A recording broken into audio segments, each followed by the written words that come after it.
Good evening to you. People living on a housing estate in Hampshire have been speaking of their shock after a man was shot in the head and critically injured. The man in his 30s was shot on Athena Avenue in Waterlooville in the early hours of this morning. Hours later, a man and a woman were arrested on suspicion of attempted murder in Havant. They're still in custody tonight, as Mary Stanley reports.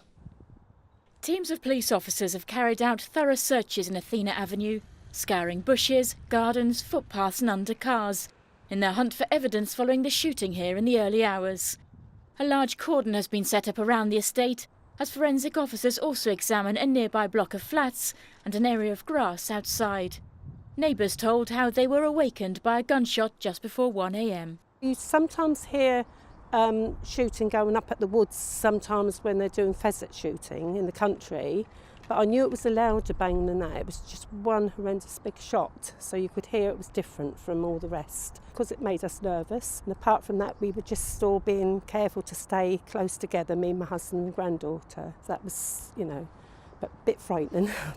The man in his 30s was taken to Southampton General Hospital with a serious head injury. Community support teams have spent the day visiting the estate to reassure locals about their safety.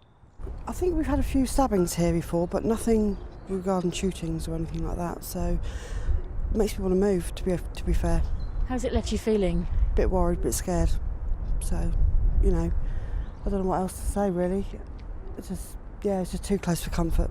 Too close for comfort. This is always a quiet area, We moved here and we've loved it here for the last couple of years since we moved. And it's always been quiet and a very peaceful area.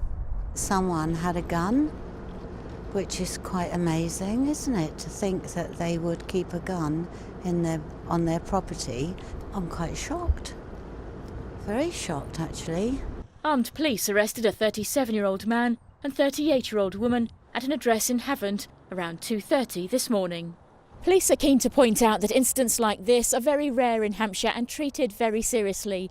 They hope the large police presence here today will allay people's fears and encourage anyone with information to come forward. Mary Stanley, ITV News, Waterlooville. Man's been arrested after a woman was killed when she fell from a flat window in Southsea. The 40-year-old woman fell from the third floor of Clarendon Court yesterday morning. The 46-year-old man from Southsea has been released on police bail. Detectives are trying to trace a man who was seen in the street at around 9:40, who alerted somebody to call 999. 24-year-old man's been stabbed in the chest during a fight outside a Tesco Express store in Seaford. A fight involving a large group of people broke out on Sutton Park Road in the early hours of yesterday morning. The injured man's in a stable condition in hospital. Two 19-year-olds and a 20-year-old have been arrested and have since been released on bail. The girlfriend of a Sussex student murdered in Australia 15 years ago has returned to the country to try to find his body. Peter Falconio and Joanne Lees, who lived together in Brighton, were exploring the outback when Peter was shot dead. His body has never been found. Malcolm Shaw's report contains some flash photography. It was the adventure of a lifetime which ended in murder. Joanne Lees and Peter Falconio left Brighton, where they'd been studying and working, to travel in Australia, exploring the remote Northern Territory in a combi van. Near Barrow Creek, they were flagged down by another driver. He shot Peter and tried to abduct Joanne, but she managed to escape. In the past, I've really not wanted to think about Australia. 15 years on, Joanne has returned to Australia to try to find Peter's body. Her search the subject of a documentary, 60 Minutes, on Channel 9. I didn't want to be living in England in my old age thinking that I could have done more. Yeah, I didn't want to have regrets. I could have done more to find Pete. He's obviously not been able to be buried and return to the UK and have a funeral. Before police found Peter's killer, Joanne became the subject of speculation and suspicion, culminating in this tense interview with detectives.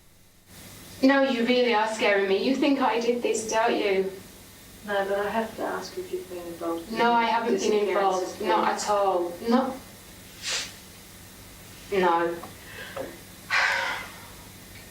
But eventually the murderer was identified, drug trafficker Bradley John Murdoch. DNA evidence proving his guilt. After the trial, Joanne came home and trained as a social worker. Last year she discovered her estranged father, who's Australian, had a daughter from a different relationship. And as a result of following your Australian father's family, yeah. you have found a sister. I have, yeah. Meet my sister Jess. Hello. How amazing. It has been amazing. It's been really amazing. Joanne Lees has enlisted the help of local trackers in her search for the body of Peter Falconio. She's now applied for Australian citizenship to spend more time there. Malcolm Shaw, ITV News. In other news, a woman's had almost £6,500 stolen from her bank accounts after a man watched her enter her PIN number at a supermarket in Winchester. Police are looking for this man after the victim's purse was stolen from her car at Waitrose on Stockbridge Road in Winchester. 7 different bank cards were then used to withdraw money from cash points. Campaigners fighting plans for a third runway at Heathrow Airport have been protesting outside the first of 20 public exhibitions. The government says the £17 billion expansion will create tens of thousands of jobs and boost the economy following Brexit. But campaigners claim emission limits will be broken. We continue to stand opposed. 250,000 more planes a year. We believe that will be unacceptable noise. It'll bring destruction of homes. It'll bring more air pollution. We remain opposed. These exhibitions will make a difference if the Department for Transport is prepared to listen to what people have to say, and if enough people make strong enough arguments against, if the government is then bold enough to say no to a third runway. Now, Billy Elliot has to be a dream role for youngsters who love to act and dance. It's the story of a young boy from a mining town who discovers a passion for ballet. The show's now come to the Mayflower Theatre in Southampton. Julia Fletcher has been to meet some of the young stars. Solidarity, solidarity, solidarity forever. It's captivated audiences around the globe. The story of an 11-year-old boy who, despite his father's wishes, gives up his boxing gloves in favour of a pair of ballet shoes. I can't say that I relate to Billy because my parents don't mind dancing. They really embrace my dancing. But Billy's a relatable character for many other people. The story is set in a northern village during the coal miners' strike. Billy's outraged father puts a stop to his ballet dancing, but with the help of a local teacher, he continues to dance in secret. The 4 young stars of the stage production here in Southampton say Billy is a dream role. I just enjoy myself on stage, and it's a way to free yourself from any of the thoughts that you have. I love dance so much, and then it's just a really good role to play.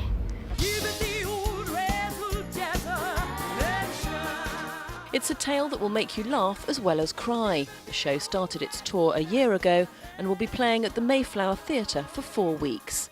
Juliet Fletcher, ITV News, Southampton. Lovely. Football in the Premier League, Bournemouth's worrying run continues with a 2-0 defeat at home to Manchester City. Goals from Sterling and Aguero take City to second in the table, but Bournemouth a little bit too close for comfort to the bottom 3. A winning weather forecast now, hopefully. Let's find out. Helen Plint. From sleet to the slopes, driving through Europe. Eurotunnel the Shuttle sponsors ITV Meridian weather.